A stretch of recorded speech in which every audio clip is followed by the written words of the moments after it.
तव दास दास म्हणता, माते कशाचे भय, रामा जाईन ज्या स्थळी सुख घना,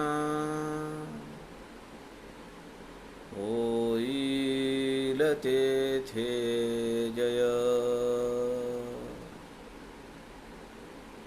रामाया भुवनात्रयी तुझ विना, नाही दुजा तारक, रामा तू सकलार्थ पूर्ण करिशी, तू तात मी बालक, सुखा सारिखे पूर्ण वैराग्य ज्याचे, वसिष्ठा परी ज्ञान योगेश्वराचे,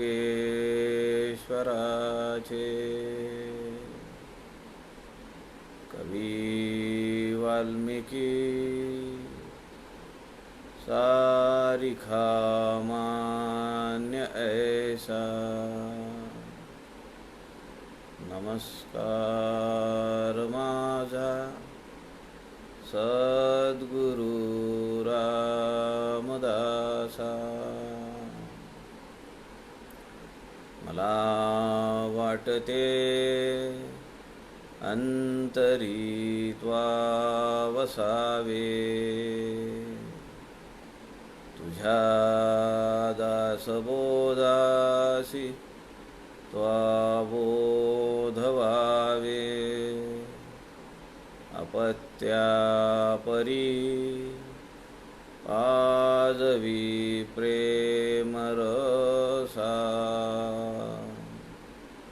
महाराजया सद्गुरु रामदासा, जय जय रघुवीर समर्थ सब संतन की जय।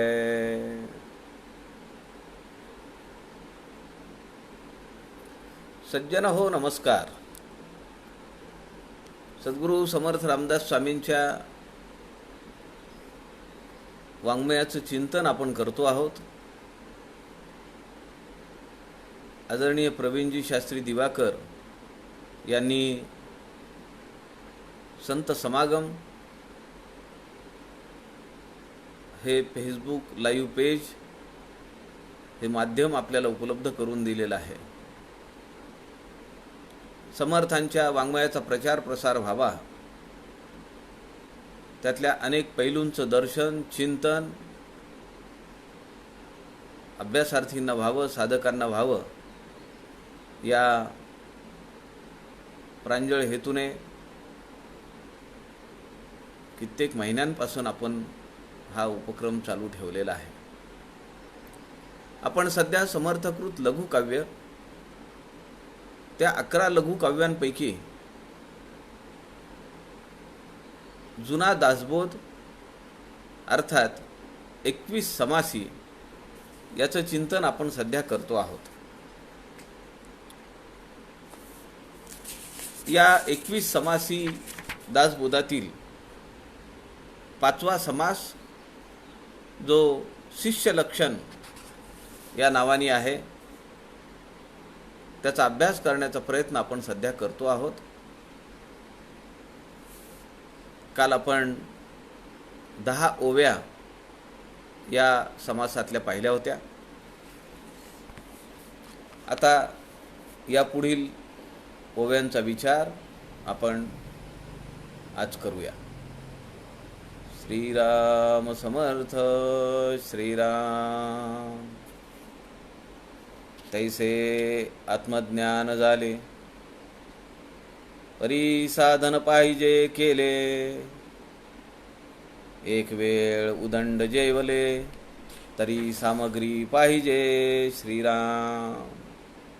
म्हणून साधन अभ्यास आणि सद्गुरू, सत्शिष्य आणि सशास्त्र विचारू, सत्कर्म सद्वासना पारू, पाववी भवाचा श्रीराम.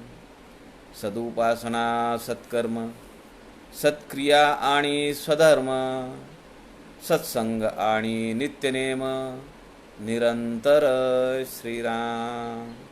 ऐसे हे अवघेची मिळे, तरीच विमळ ज्ञान निवळे, नाही तरी पाषांड संचरे बळे, समुदायी श्रीराम. येथे शब्द नाही शिष्याशी, हे अवघे सद्गुरुपाशी, सद्गुरु पालटी अवगुणासी, नाना यत्ने करुणी श्रीराम. आपण काल पाहिलं,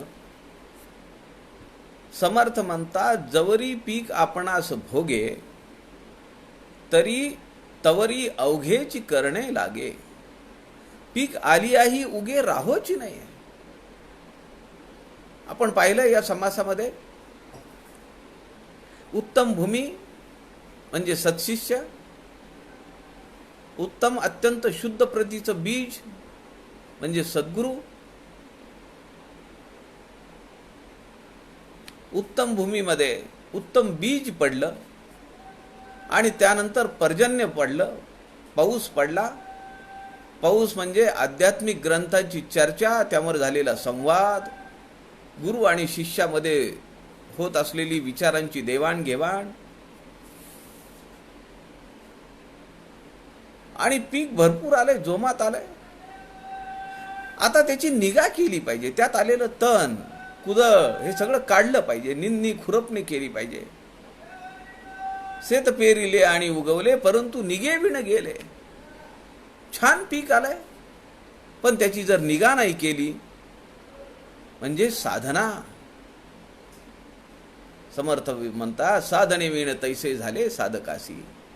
जवरी पीक आपणास भोगे, जोपर्यंत आपण त्या पिकाचा स्वाद घेऊ शकत नाही, घेत नाही, तोपर्यंत आपल्याला काळजी घेतली पाहिजे.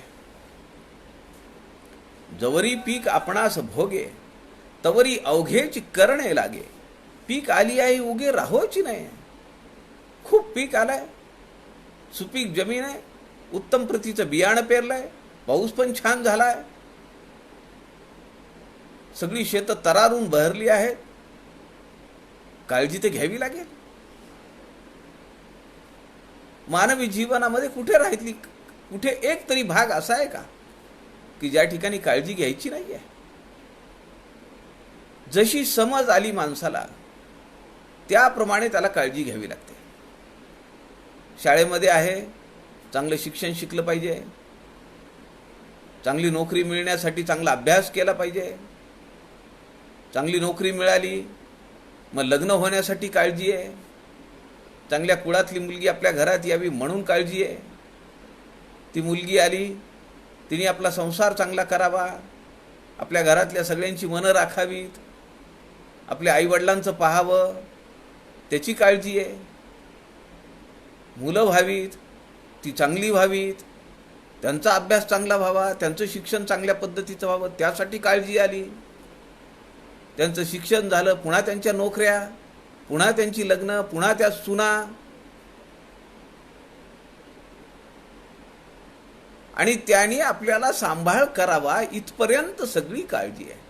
म्हणजे जशी समज आली आहे, लहानपणचं सोडून द्या, पण जशी जशी समज आली तशी तशी माणसाची काळजी वाढत जाते. आणि ती काळजीच शेवटी त्याला असं वाटतं की आपल्याला अंतकाळी आपलं देहांत काळ जो आहे तो चांगला व्हावा, उत्तरायण असावं, दिवस असावा. विनोबाजींनी फार सुरेख वर्णन याचं केलंय. उत्तरायण म्हणजे आपलं सगळं गाशा गुंडाळलेला असावा, कुठेही आसक्ती नसावी, उत्तरेकडे जायचंय. राघवाचा पंथ उत्तरेकडे, हिमालय, बद्री केदार, तिथूनच सगळे पांडव पुढे गेले ना. मग तिकडे जायचं आहे. मग कुठलाही पाश, कुठलेही बंध नसले पाहिजेत. दिवसा मरण आलं पाहिजे. दिवस हा सूर्याचं अधिष्ठान आहे. सूर्य म्हणजे प्रज्ञाचक्षू, जगाचा डोळा आहे तो. त्यातून ज्ञान प्राप्त होतं. म्हणजे आपण जाताना ज्ञानी अवस्थेत गेलं पाहिजे. आत्मज्ञान प्राप्त करून गेलं पाहिजे. अंधार नको, अज्ञान नको. बुद्धी शाबूत असली पाहिजे. सगळा विवेक जागृत असला पाहिजे. अशा वेळी देह सोडता आला पाहिजे. ही सुद्धा काळजीच आहे ना. ते काही आपल्या हातात आहे का? जन्म आणि मृत्यू ह्या दोन गोष्टी आपल्या हातात नाही आहेत. बाकीचं सगळं आपल्या हातात आहे. पण जे हातात आहे त्यात तरी आम्ही काही चांगलं करतो का, की जेणेकरून जन्म आणि मृत्यू चांगला होईल. जवरी पीक आपण असं भोगे, तवरी अवघेची करणे लागे. काळजी करावीच लागते. पूजनीय गोंदवलेकर महाराज त्यांच्या 365 प्रवचनांमध्ये एका ठिकाणी सांगतात, बी चांगलं पेरलं पाहिजे, जमीन सुपीक असली पाहिजे, वेळेवर पाऊस पडला पाहिजे. त्याची काळजी आहे, त्याची चिंता आहे. त्याची मळणी चांगली झाली पाहिजे. घरी आणल्यानंतर ती ज्वारी जी आहे ती चांगल्या कणग्यांमध्ये साठवून ठेवली पाहिजे. त्याला कीड नाही लागली पाहिजे. ती दळून आणली पाहिजे. दळताना पीठ बारीक आलं पाहिजे. घरी आलेल्या पिठाला मुंगी, किडे लागले नाही पाहिजे. त्यापासून जी भाकरी केली आहे ती भाकरी चांगली झाली पाहिजे. ती तव्यावर फिरवता आली पाहिजे. आणि ती भाकरी तयार झालेली, तिला बुरशी लागू नये म्हणून ती चांगली ठेवली पाहिजे. किती काळजी आहे. म्हणून समर्थ म्हणतात, तवरी अवघेची करणे लागे. तवरी शेवटच्या क्षणापर मानवी जीवन असेल, नाही वस्तू असेल, व्यक्ती असेल, काय असेल, पण तोपर्यंत काळजी घेणं भाग आहे. तवरी अवघेची करणे लागे. पीक आली आहे उगे राहोची नाही. खूप पीक आलंय या भ्रमात राहू नये. एका दृष्टीनं समर्थांनी या ठिकाणी आपल्याला कायम सावधान असण्यासाठी सांगितलंय. आळस नको. बऱ्याच जणांना वाटतं आमचे सद्गुरू पोचलेले आहेत, त्यांचा आम्हाला अनुग्रह झाला, आम्ही कसंही वागलं, कसंही आचरण केलं तरी ते बघून घेतील. सुनील दादा चिंचोळकरांनी फार सुरेख उदाहरण दिलंय. ते म्हणाले, माझ्याकडे एक बाई आल्या आणि त्यांनी सांगितलं, आमचे सद्गुरू फार अधिकारी आहेत. त्यांनी मला आत्ताच सांगितलंय, 5 जन्म तुला घ्यावे लागतील, 5व्या जन्माला तू मुक्त होशील. सुनील दादा पुढे विनोदानी म्हणतात, समर्थ राहिले असते तर कुबडीने अशा सद्गुरूंना फोडून काढला असता. 5व्या जन्मात मोक्ष मिळणार आहे. मग चार जन्म काय अय्याशी करायची, आळस करायचा. कसंही असलं तरी काय झालं, 5व्या जन्मात मला मोक्ष मिळणार आहे. मी कशाला घाबरायला पाहिजे, मी कशाला सावध असायला पाहिजे.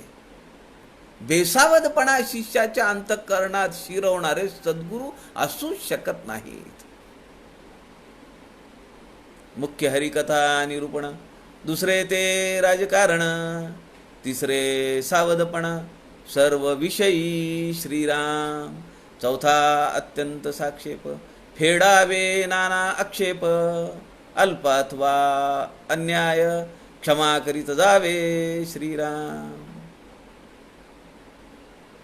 सावधान असावे सर्व विषयी. समर्थ म्हणतात, एकही अंग मानवी जीवनाचं असं नाहीये, एकही वेळ अशी नाहीये की जिथं आपण बेसावध असून चालेल. परमपूजनीय आप्पा स्वामी वरदानंद भारती त्यांच्या कीर्तनामध्ये एका ठिकाणी म्हणाले, दाराच्या चौकटीत शिंकू नये. आता हे कुठल्या शास्त्रात लिहिलंय? त्यांना एकाने प्रश्न विचारला की कुठल्या ग्रंथात, कुठल्या शास्त्रामध्ये, धर्मग्रंथामध्ये लिहिलंय की दाराच्या चौकटीत शिंकू नये? ते म्हणाले, अरे मूर्खा, हे कुठेही लिहिलेलं नाहीये. पण ह्याच्या पाठीमागचा सांगण्याचा उद्देश काय आहे? शिंक आली आहे हे समजलं पाहिजे आणि आपण मोकळ्या जागेवर गेलं पाहिजे. दारात उभा राहून कशाला शिंकायचं आहे? शिंक आली आणि डोकं चौकटीला लागलं, कपाळ मोक्ष झाला, काय करता? सर्दी, शिंक, खोकला, आयुष्याचा काळ व्यर्थ गेला असं समर्थ म्हणतायत. म्हणजे एक शिंक येताना सुद्धा आपलं विस्मरण होऊ शकतं भगवंताशी. आपल्या जीवनाचा काळ व्यर्थ गेला. काय सूक्ष्म विचार आहे मानवी जीवनाचा. सावध असलं पाहिजे, आळशी नको. समर्थांचा शत्रू कोण आहे? समर्थांच्या वाङ्मयामध्ये हा प्रश्न आहे. जे अभ्यासार्थी आहेत त्यांच्यासाठी प्रश्न आहे, समर्थांचा शत्रू कोण होता? आता समर्थांना शत्रू कोण आहे? समर्थांचा शत्रू हा आळस आहे.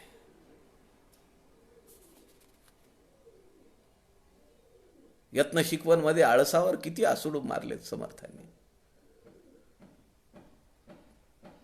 आळस उदास नागवना, आळस प्रयत्न बुडवना. किती सांगितलंय आळसाचं. आळसाची जोपासना साधकाने करू नये. पुढे समर्थ म्हणतायत, तैसे आत्मज्ञान झाले. जसे शेतामध्ये पीक भरपूर आलं, सुपीक जमीन आहे, चांगलं बीज आहे, सद्गुरूंची कृपा आहे, पाऊस वेळेवर पडला, अध्यात्म ग्रंथाचा अभ्यास चालू आहे, साधना चालू आहे, म्हणजे निंदणी खुरपणी चालू आहे, आलेलं मध्ये तण काढून टाकण्याचं काम चालू आहे, हातामध्ये पीक आलं. तैसे आत्मज्ञान झाले, परी साधन पाहिजे केले. साधना सोडून उपयोग नाही. ज्ञानी पुरुष साधना जर सोडत असेल तर त्याच्या ज्ञानाला काडीची किंमत नाहीये.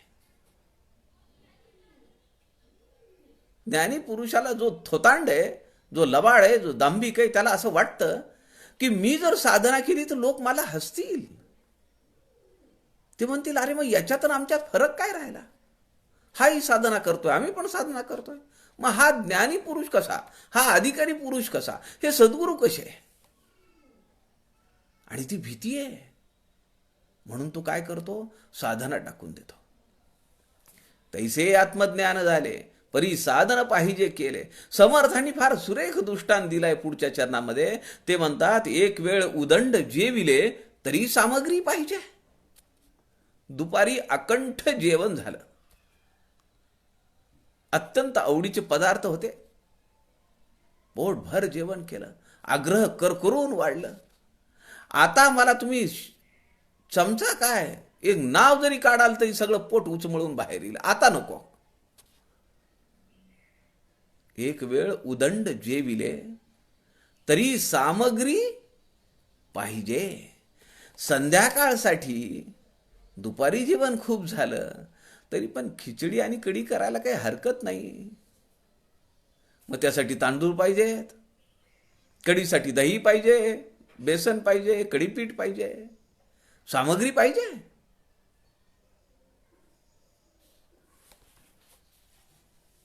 फार सुरेख दृष्टांत समर्थांनी या ठिकाणी दिला. पुढे समर्थ म्हणताय, आता सामग्री पाहिजे म्हणजे काय काय सामग्री पाहिजे शिष्याकडे? समर्थांनी यादी दिली आहे. या ओव्यांमध्ये समर्थांनी ओवी क्रमांक 12 आणि 13 या दोन ओव्यांमध्ये समर्थांनी एकूण 12 लक्षणं सांगितली आहेत, 12 प्रकार सांगितलेत, 12 सामग्रीच्या तरा सांगितल्या आहेत. ते आत्मज्ञान टिकवून ठेवण्यासाठी साधकाकडे काय असलं पाहिजे? म्हणून सामग्री पाहिजे. काय काय पाहिजे म्हणून सांगितलंय. म्हणून साधन, अभ्यास आणि सद्गुरू, सशिष्य आणि सशास्त्र विचारू, सत्कर्म सद्वासना पारू, पाववी भवाचा श्रीराम.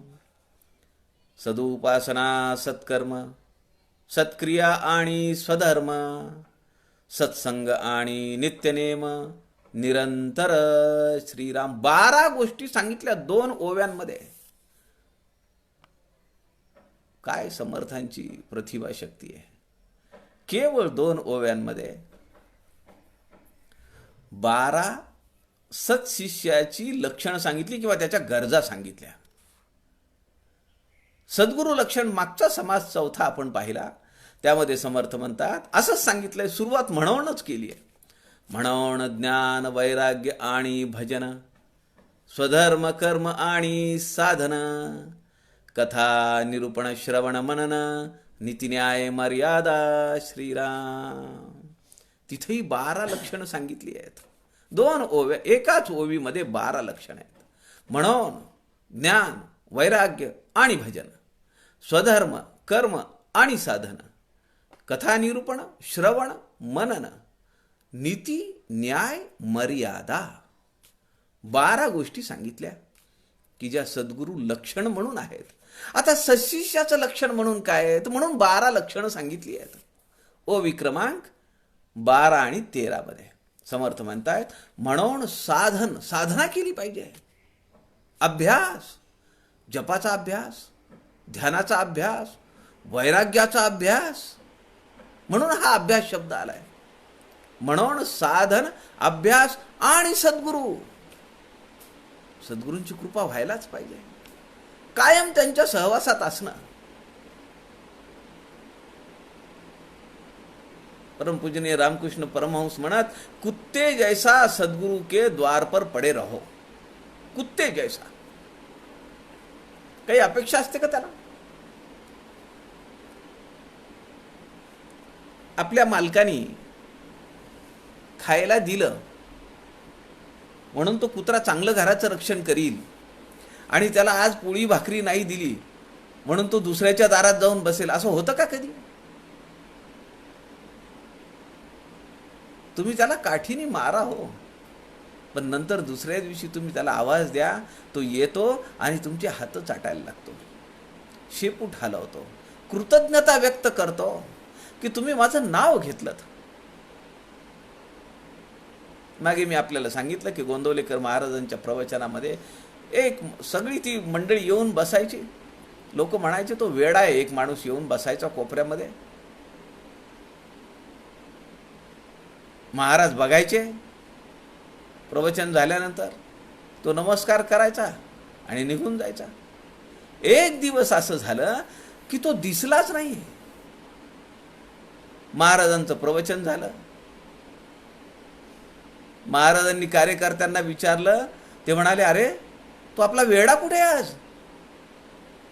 असं वाक्य ऐकलं मात्र तो जो धावत आला आणि महाराजांच्या चरणावर पडला आणि अश्रूंनी महाराजांच्या चरणांचा अभिषेक करू लागला. महाराजांना वाईट वाटलं. अरे म्हणाले, मी याचं अंतःकरण दुखवलं म्हणून याला वाईट वाटलं. ते म्हणाले, अरे माझा हेतू तसा नव्हता तुला वेडा म्हणायचा. तुझ्या मनाला काही वाटलं का? तू काही मनाला तसं वाटून घेऊ नको. मी आपला सहज बोलून गेलो की आपला वेडा दिसत नाही. तो म्हणाला, महाराज तुम्ही मला वेडा म्हणा काही म्हणा, पण तुम्ही मला एक शब्द वापरला त्याच्यामुळे मला फार भरभरून आलं. तुम्ही म्हणालात आपला, तुम्ही मला आपलं केलं. तसं समर्थ या ठिकाणी सांगतायत, सद्गुरूंनी आपल्याला आपलं म्हणावं. त्यासाठी काय करता येईल ते केलं पाहिजे. सद्गुरूंची तळमळीनं प्रार्थना केली पाहिजे, कळकळून प्रार्थना केली पाहिजे की तुम्ही मला माझा म्हणा. तुमची एकदा कृपा माझ्यावर होऊ द्या, पुन्हा काही नको. म्हणून साधन, अभ्यास आणि सद्गुरू, सत्शिष्य आणि सशास्त्र विचारू, सत्कर्म सद्वासना पारू, पाववी भवाचा श्रीराम.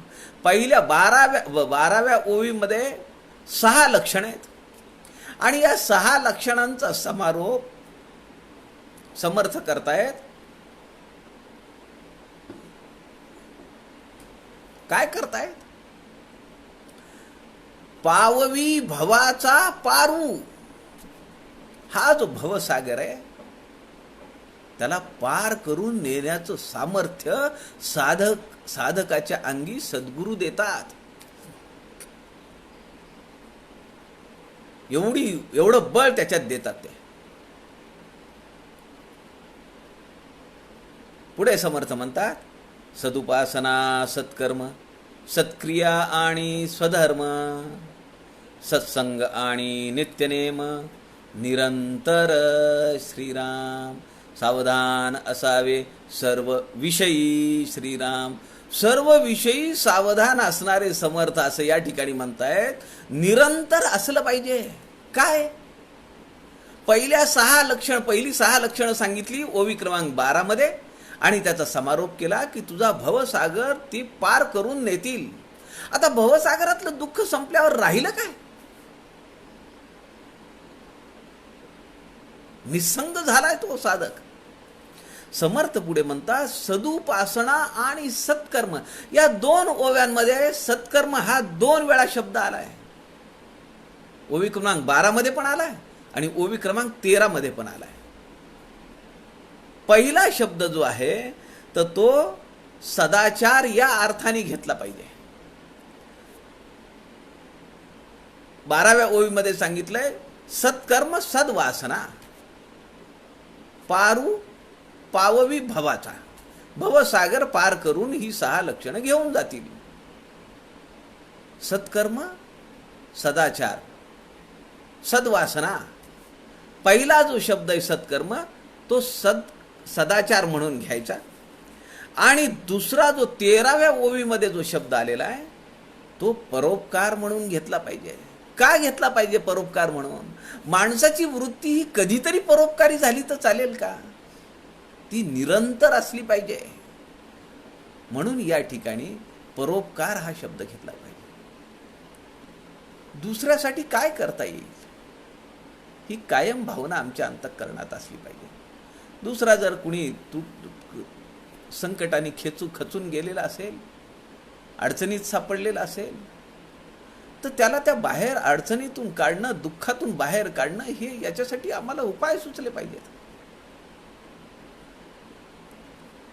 म्हणून समर्थ म्हणतात सदुपासना सत्कर्म. पुढे शब्द आलाय सत्क्रिया आणि स्वधर्म. सदुपासना म्हणजे इष्ट देवतेची उपासना, सद्गुरूंची उपासना, आम्हाला आवडत्या देवाची उपासना. सदुपासना, सत्कर्म म्हणजे परोपकार, सत्क्रिया आणि स्वधर्म. कर्म हे विहित कर्म आहे आणि त्या कर्माला अनुसरून मी ज्या क्रिया करतो त्या सत्क्रिया आहेत. क्रिया अनंत आहेत. एका कर्मासाठी अनेक क्रिया कराव्या लागतात. सत्क्रिया आणि स्वधर्म. सत्क्रिया म्हणजे परोपकार आणि स्वधर्म म्हणजे माझ्या वाट्याला आलेलं विहित कर्म. समर्थांच्या वाङ्मयाचा अभ्यास करणाऱ्यांना एक प्रश्न नेहमी विचारला जातो, समर्थ परदुःख शीतल होते का? दुसरा तडफडतोय, वेदनेनं विव्हळतोय, त्याच्यावर बालंट आलंय. किती उदाहरण आहे तो? कल्याण स्वामींचं उदाहरण आहे, उद्धव स्वामींच्या वडिलांचं, दशपंचक गावच्या कुलकर्ण्यांचं उदाहरण आहे.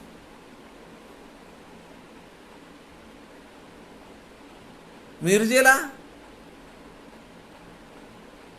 आपल्या शिष्याला तो यवन अधिकारी बांधून ठेवतो आहे, त्याचं दुःख आहे. सतीबाई शहापूरकरांच्या यजमानांचं दुःख आहे. समर्थ परदुःख शीतल आहेत का? त्यावर त्यांनी मार्ग काढलेला आहे आणि ज्याला त्या दुःखातून त्यांनी मुक्त केलेलं आहे. माझं विहित कर्म काय आणि त्यासाठी मी सत्क्रिया आचरल्या पाहिजेत. सत्संग आणि नित्यनेम, निरंतर श्रीराम. सत्कर्म करणं, सत्संग करणं. आणि ते कसा केला पाहिजे? तो कसा असला पाहिजे? नित्यनेम असला पाहिजे. आज मला वाटतंय म्हणून मी 10-12 माळा ओढून काढल्या, जप केला. आज मला वाटतंय म्हणून मी देवाची पूजा केली. कधीतरी मला वाटतंय म्हणून मी भगवंताचं नाम संकीर्तन केलं. कधीतरी मला वाटतंय, चांगलं वाटतंय म्हणून मी भगवंताचं देवार्चन केलं, अर्चन केलं, पूजन केलं, वंदन केलं. असं चालेल का? त्यात सातत्य पाहिजे. नीती नियमाने केलं पाहिजे, निरंतर केलं पाहिजे.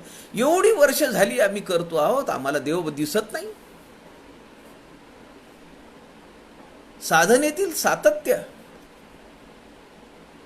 ते आवश्यक आहे. लोक सांगतात 3 वर्ष झाली अत्यंत कठीण तपाचरण मी केलं, अजून मला भगवंत दिसला नाही. अरे भगवंताला तेवढंच काम आहे का? किती वर्ष केली चला ह्याला दर्शन द्या म्हणायला? अहो, ज्यांचं आयुष्य सगळं राजकारणात गेलं, कधीतरी मुख्यमंत्री म्हणून खुर्चीवर बसलं तर पंतप्रधान भेटेल याचा नेम नाही. होतं का नाही असं? या देशाच्या पंतप्रधान इंदिरा गांधी आद्य शंकराचार्यांच्या घरी गेल्या, त्यांच्या मठात गेल्या दर्शनाला. वेळ नाहीये. आचार्य किशोरजी व्यास त्यांच्या एका प्रवचनात म्हणतात, मला माझ्या सद्गुरूंचा फार मोठा अभिमान आहे की ज्यांनी साधना आपली सोडून पंतप्रधानांना सुद्धा दर्शन घेण्यासाठी तिष्ठत ठेवलं. कोण मोठं आहे? की झाड की पत्ती? 2 वर्ष 3 वर्ष साधना केली की भगवंत रिकामा आहे का येऊन समोर दर्शन द्यायला? निरंतर. किती निरंतर? त्याला गणित नाही. लोक म्हणतात आयुष्य आमचं कष्टात गेलो, 15 वर्ष 20 वर्ष झाली कष्ट करतोय आम्ही, सुखाचे दिवस कधी भेटतील? समर्थ दासबोधामध्ये म्हणतात, उदंड कष्ट केले पाहिजे निरंतर. तशी साधना सुद्धा निरंतर असली पाहिजे. मनात आलं म्हणून केलंय असं नव्हे. 4 लोक घरात आलेत म्हणून सत्यनारायणाची पूजा घालायची, जेव घालायचं त्यांना, म्हणून चालेल का? पहिल्या 12व्या ओवीमध्ये 6 लक्षणं सांगतात आणि भवसिंधू पार करून नेणारी ही लक्षणं आहेत असं समर्थ सांगतात. आणि 13व्या ओवीमध्ये 6 लक्षणं सांगतात आणि परब्रह्म स्वरूपाची प्राप्ती होण्यासाठी, भगवंताचा साक्षात्कार होण्यासाठी ही लक्षणं गरजेची आहेत असं समर्थ सांगतात. सत्कर्म, सदुपासना म्हणजे भगवंताची आपल्या उपास्य दैवतेची साधना, त्याची उपासना. सत्कर्म म्हणजे विहित कर्म. सत्क्रिया या सगळ्या परोपकारी वृत्तीच्या क्रिया. स्वधर्म, माझं विहित कर्म काय आहे ते जाणून कर्म करणे. सत्संग, चांगल्या लोकांशी, सज्जनांशी, संतांशी त्यांच्यासोबत आपला सहवास असला पाहिजे की जेणेकरून आपल्या अंतःकरणामध्ये विषय येणार नाहीत. आणि नित्यनेम, दररोज एका ठराविक वेळेला उपासना झाली पाहिजे. दररोज एका ठराविक वेळेमध्ये आपला सत्संग घडला पाहिजे. दररोज एका ठराविक वेळेमध्ये आपली देवतेची पूजन झालं पाहिजे. समर्थ म्हणतात हे कसं केलं पाहिजे? निरंतर केलं पाहिजे. कर्म करण्याचा अधिकार आहे, फळाची अपेक्षा आहे का? म्हणून निरंतराला महत्व आहे. अहो, ते तर येणारच आहे सावलीसारखं. जाते कुठं? सावली सोडून जाते का कुठं आपल्याला? ती कधी लांबवर असते, कधी पायाखाली असते, कधी मागे असते, तर कधी समोर असते. जेव्हा ती मागे असते तेव्हा ती दिसत नाही. याचा अर्थ ती आम्हाला मिळणार नाही का सावली? पण माणूस त्यामध्ये लक्षच घालत नाही. समर्थ दासबोधामध्ये सांगतात, संपत्ती दुपारची सावली, वैसा करता हळूच निघून गेली. भर दुपारी 12 वाजता ती सावली सुद्धा पायाखाली येते आणि कधी निघून जाईल याचा पत्ता सुद्धा नाही. पुढे समर्थ म्हणतात, ऐसे हे अवघेची मिळे तरीच विमळ ज्ञान निबळे, नाही तरी पाषांड संचरे बळे, समुदायी श्रीराम. नाही तर मग पाखंडी समाज निर्माण केल्याचं पातक त्या सद्गुरूला आणि त्या सत्शिष्याला आहे. तथाकथित हे सद्गुरू आणि सत्शिष्य हे जर केलं नाही तर एक पाखंडी समाज निर्माण होईल. त्याला समर्थांनी नाव दिलंय पाषांड संचरे बळे समुदायी. त्या संप्रदायामध्ये सगळीकडे छितू होईल. प्रापंचिक लोक हसतील, काय चाललंय ह्यांचे नाटक, कसली वस्त्र घालून फिरतायत, काय दुसऱ्याला ज्ञान देतायत. लोक हसतील.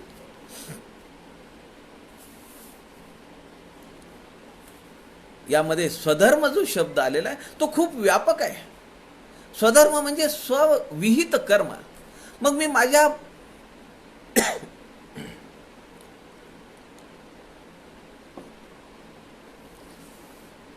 कुटुंबासाठी केलेलं विहित कर्म, मी माझ्या समाजासाठी केलेलं विहित कर्म, मी माझ्या राष्ट्रासाठी केलेलं विहित कर्म, या सर्वांबद्दलची आपली जी कर्म आहे ती सगळी या स्वधर्म या शब्दामध्ये एक होतात. संप्रदाय वाढतो. आज आपण पाहतो कित्येक संप्रदाय असे आहेत ते कुठल्या कुठे गेले. बेट खरेदी केली त्यांनी परदेशामध्ये जाऊन, स्वतःची करन्सी चालू केली, स्वतःचं चलन चालू केलं. काही वर्षाखाली पुणे आणि पुण्याच्या परिसरामध्ये असेच आश्रम उभे राहिले. काय झालं त्याचं? विचार चांगले, तत्वज्ञान चांगले, पण क्रिया ती सत्क्रिया नाही, ती असत्क्रिया होती. आणि मग संप्रदाय एकच, पण त्या संप्रदायांच्या प्रमुखामध्ये हेवेदावे निर्माण होतात. लोक हसतात आणि त्या हेवेदाव्यामध्ये ही संप्रदायाची जी प्रमुख मंडळी असतात ती तर ज्ञान वाटतात. कुणाही जीवाचा न घडो मत्सर असं ते सांगत असतात. दुसरा प्रमुख म्हणतो भेटो कोणी एक नर, धेड महार चांबार, राखावे त्याची अंतर, या नाव भजन. मांडायला काय पोपटपंची सुरेख, व्यासपीठ गाजवतात. पण जेव्हा त्यांच्यात हेवेदावे निर्माण होतात तेव्हा या संप्रदायामध्ये दुफळी निर्माण होते. आराध्य दैवत एकच आहे पण दुफळी निर्माण होते. लोकांना समजत नाही हे खरं का हे खोटं आहे. श्रद्धा, निष्ठा, आस्था म्हणून लोक दर्शन घेतात, आपली वर्गणी, आपलं डोनेशन, आपली देणगी जमा करतात आणि जसा जशा पायऱ्या खाली उतरत येतात तशी एक एक पायरी खाली उतरत असताना त्यांच्या अंतःकरणातली त्या स्थळाबद्दलची पवित्रता, शुचिता सगळं एक पायरीनं कमी होत जातं. हा दोष कुणाचा आहे? त्या संप्रदायातल्या प्रमुखांचा आहे, ज्यांनी आपल्या खांद्यावर हे विहित कर्म वागवलं, सांभाळलं. का नाही त्यांनी त्याला न्याय दिला? 26 जानेवारीला दिल्लीच्या पथसंचलनालयामध्ये चित्रसंचलन जे झालं त्यामध्ये राष्ट्रगुरू समर्थ रामदास स्वामींचं चित्र आपल्याला पाहायला मिळालं नाही. दास परिवारातर्फे किमान 200-250 पत्र धडकलेली आहेत तिथं जाऊन. पण का नाही वाटलं सगळ्या प्लॅटफॉर्मवर? किती आयाम आहेत समर्थांचं वाङ्मय घेऊन या समाजाचा कायापालट करणारे. का नाही सगळे पेटून उठले? कारण काय? अंतर्गत हेवे दावे. आमचं हवे नको पण संपलेलं नाहीये. कधीतरी उपासना करायची, कधीतरी साधना करायची, आणि जी परंपरा जो वारसा आम्हाला मिळालाय त्याच्यावर मात्र आम्ही उड्या मारत राहायच्या.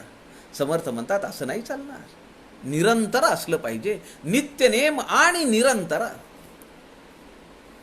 ऐसे हे अवघेची मिळे. 6 + 6 12व्या ओवीत 6, 13व्या ओवीत 6, 6 × 2 12 लक्षणं.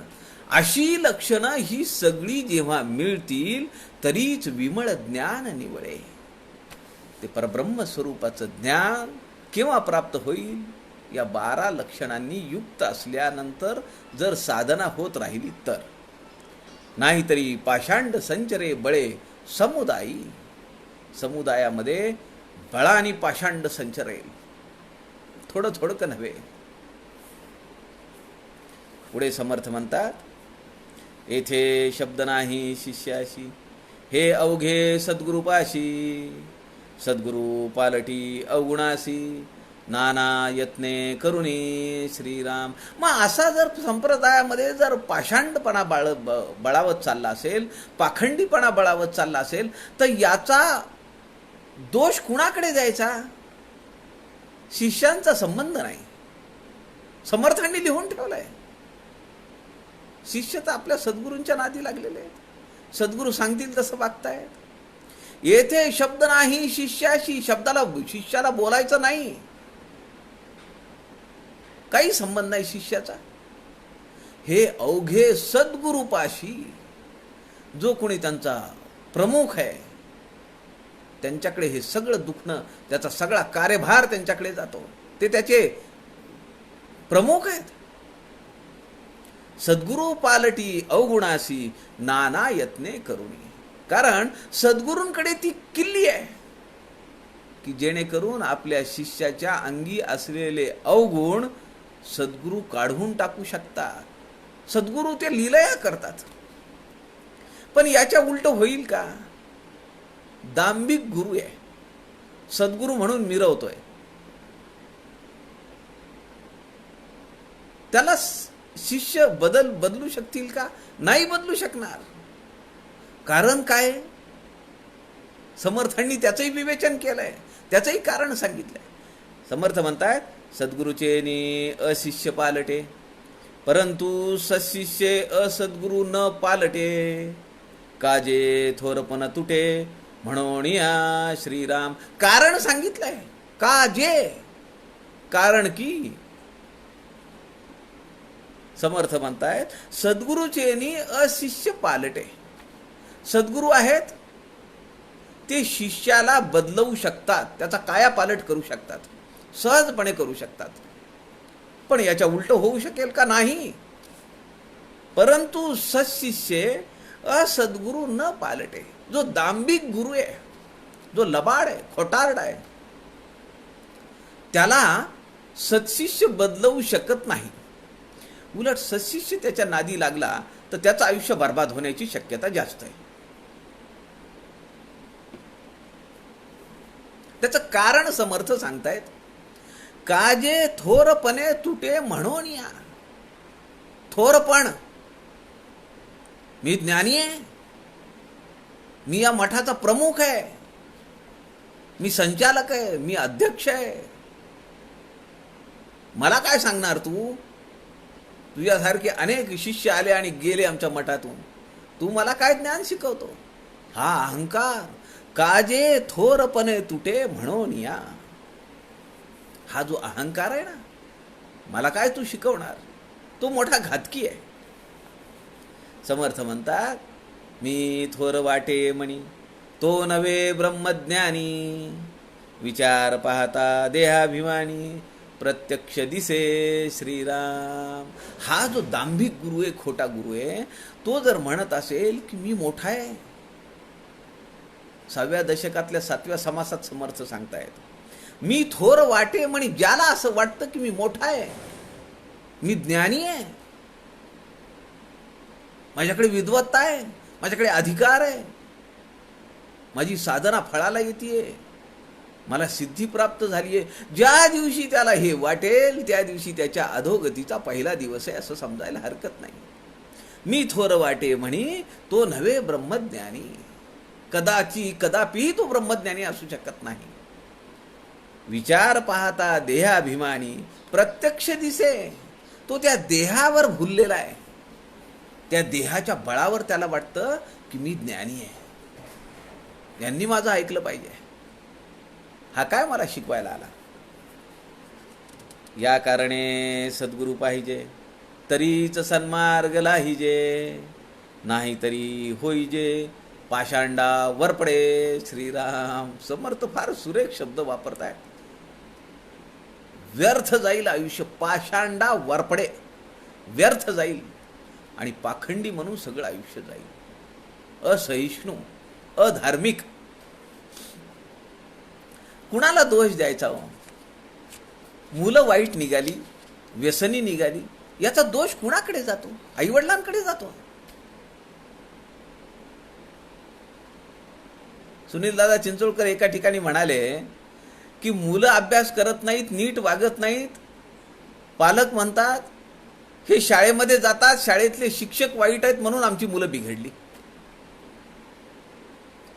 शाळेतले शिक्षक म्हणतात तुम्ही जे पालकांनी संस्कार घातले तेच चुकीचेत म्हणून ही मुलं बिघडली. हे दोघेही एकत्र येतात आणि ते म्हणतात की हा समाजच बेकार आहे, या समाजाकडे पाहून आमची मुलं बिघडली. पण खरा दोष कुणाला येतो मला सांगा? आई वडिलांकडे दोष येतो. शिष्य जर वाईट निघाले, सत्शिष्य नाही निघाले, त्याचा दोष कुणाकडे? सद्गुरूंकडे. प्रशासनामध्ये जर भ्रष्टाचार बोकाळला तर त्याचं प्रमुख पण कुणाकडे? राजकीय पुढाऱ्याकडे. राजकीय पुढारी जर टार्गेट देत असेल, पाहतोय ना आपण सध्या या कोरोनाच्या काळामध्ये सगळंच्या सगळं धुवून गेलं. काय गाजलं प्रकरण मागच्या महिन्यामध्ये? 100 कोटी टार्गेट. तो टार्गेट ज्यांनी हा शब्द उच्चारला आणि ज्यांनी याच्या विरुद्ध मुवमेंट चालू केली त्याही बिचाऱ्याचं काही खरं आहे का? त्याच्या पाठीमागे काय कमी ससेमीर आहे का? आणि ज्याच्यापासून ही सुरुवात झाली तो बिचारा मनसुख हिरेन, तो तर गायबच झाला हो. एक कुटुंब उद्ध्वस्त झालं, एका माणसाचं आयुष्य सगळं उद्ध्वस्त झालं. काय काय यातना त्याला भोगाव्या लागल्या, सगळ्या कुलंगड्या बाहेर निघाल्या आणि त्या बिचाऱ्याचं नाव असं पुसल्या गेलं की आता कुणाला जर नाव विचारलं तरी तो म्हणेल कोण होते हे? ज्याचा मृतदेह, ज्याच्या अनेक गाड्या सागराच्या त्या वाळूमध्ये लपवून ठेवल्या. काय काय झालं असेल होते सगळं? आहे का त्याचा काही हिशोब? मग हे का घडतं असं? आणि याची जबाबदारी कुणाची? याची जबाबदारी ही राजकीय पुढाऱ्याची आहे. तो ज्या खुर्चीवर पुढारी बसलेला असतो तोच जर तसा वागत असेल तर प्रशासन भ्रष्ट व्हायला काही उशीर लागत नाही. कारण प्रशासनातले अधिकारी, ते सेक्रेटरी, ते बाबूजी तर त्या खुर्चीवर वर्षानुवर्ष बसलेले आहेत. राजकीय पुढारी तर काय आला 3 वर्ष 4 वर्ष 5 वर्ष हद्द झाली, पण हा तर तिथं बसलेलाच आहे. त्याला सगळ्या कुलंगड्या माहिती आहेत, सगळे लूप होल्स माहिती आहेत. याची सगळी जबाबदारी कुणाकडे जाते? त्या राजकीय पुढाऱ्याकडे जाते. एकट्याने प्रधान सेवक आहे मी म्हणून चालेल का? ती प्रधान सेवकाची भावना प्रत्येक राजकीय पुढाऱ्यात असली तर प्रशासनातला प्रत्येक अधिकारी त्याला असं वाटेल की मी सुद्धा त्या प्रधान सेवकांचा सेवक आहे. आणि तेव्हा रामराज्य अवतरेल. नुसती मंदिरं बांधून, नुसता नामाचा जप करून रामराज्य अवतरणार नाही. साधना आहे, सद्गुरू आहेत, सत्शिष्य आहे. काय सुरेख रूपक दिले समर्थ रामदासांनी. सुपीक भूमी, चांगलं शुद्ध प्रतीचं बीज, पाऊस, साधना, निंदणी, खुरपणी, आलेलं तण काढणे. किती काळजी घ्यावी लागते. पुढे समर्थ म्हणतात येथे सद्गुरूची कारण. समर्थांनी 2 वेळा सांगितलंय हे. शिष्याकडे ह्याची जबाबदारी जात नाहीये. येथे सद्गुरूची कारण येर सर्व निकारण तथापि सांगो ओळखन सत्शिष्याची श्रीराम. समर्थ म्हणतात याचं सगळं जबाबदारी कुणाची आहे? सद्गुरूची आहे. कारण का? 5व्या दशकातल्या 6व्या समासामध्ये समर्थ म्हणतात सद्गुरू वचन तोची वेदांत, सद्गुरू वचन तोची सिद्धांत, सद्गुरू वचन तोची धादांत, सप्रचित आता श्रीराम. प्रचिती घ्या. सद्गुरूंच्या मुखातून निघणारा शब्द म्हणजे वेदांत आहे. सद्गुरू जे सांगतील तो सिद्धांत आहे. आणि सद्गुरू ज्याप्रमाणे साधना करायला लावतील ती आत्मप्रचिती देणारी धादांत आहे. आणि याची समर्थ म्हणतायत प्रचिती घ्या, अनुभव घ्या. तथापि सांगो ओळखणं सत्शिष्यांची. आता मी तुम्हाला त्या सत्शिष्याची ओळख सांगतो. समर्थ म्हणतात मुख्य सत्शिष्याचे लक्षण.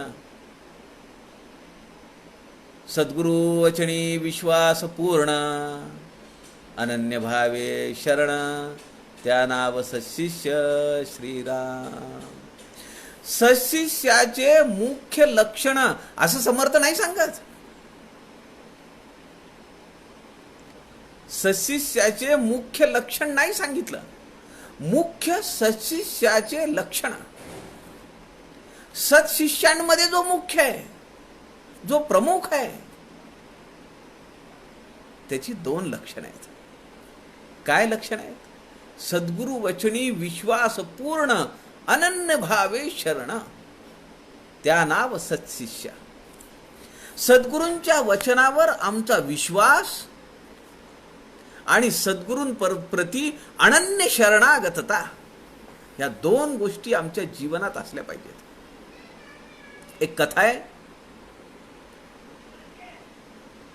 एका भटजींना असं लक्षात आलं की ती गवळणबाई आहे. ती गवळणबाई नदीच्या या तीरावरून त्या तीरावर रामनाम घेत निघून जाते. त्यांच्या कानावर आलं. त्यांना वाटलं खरं रामनाम घेऊन नदीवरून या तीरावरून त्या तीरावरती चालत जाते. एक दिवस ते झाडाआड लपले. त्यांनी पाहिलं ती गवळण आली. श्रीराम जय राम जय जय राम, श्रीराम जय राम जय जय राम, श्रीराम जय राम जय जय राम, श्रीराम जय राम जय जय राम. आणि ती जमिनीवर चालल्यासारखी त्या पाण्यावरून चालत पुढे निघून गेली.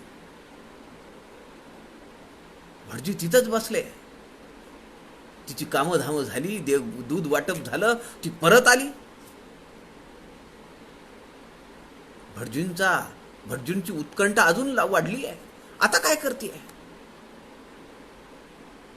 भटजी तोपर्यंत नावेतून आले होते मागोमाग तिच्या. आता पुन्हा ते झाडाखाली लपले. पाहतायत तिने चालू केलं श्रीराम जय राम जय जय राम, श्रीराम जय राम जय जय राम. आणि ती निघाली. भटजींनी सुरुवात केली श्रीराम जय राम जय जय राम, श्रीराम जय राम जय जय राम. आले पाण्यात. घोटाभर पाणी गेलं, गुडघाभर पाणी गेलं. भटजींनी धोतर वर केलं. बाई मागे वळून म्हणाली भटजी एक तर नामस्मरण तरी घ्या, नाही तर धोतर तरी आवरा. आलं लक्षात? सद्गुरु वचनी पूर्ण विश्वास आणि अनन्य भावे शरणागतता. जे तुम्ही कराल ते माझ्या भल्याच आहे, माझी तक्रार नाहीये. कारण तुम्हाला माहिती आहे आपणासी त्रैलोक्य ठावे, मी आहे 2 दिवसांचा. आपणासी त्रैलोक्य ठावे. मुख्य शिष्याचं लक्षण काय आहे? 2 गोष्टी आहेत. सद्गुरु वचनी पूर्ण विश्वास आणि अनन्य भावे शरणागतता. या 2 गोष्टी असणं अत्यंत आवश्यक आहे. अशी साधना आपल्या सगळ्यांकडनं व्हावी ही प्रभू श्रीरामचंद्रांना प्रार्थना करतो. आपल्या हृदयस्थ परमेश्वराला वंदन करतो. झालेली सेवा समर्थ रामदास स्वामींच्या चरणी अर्पण करतो. जय जय रघुवीर समर्थ.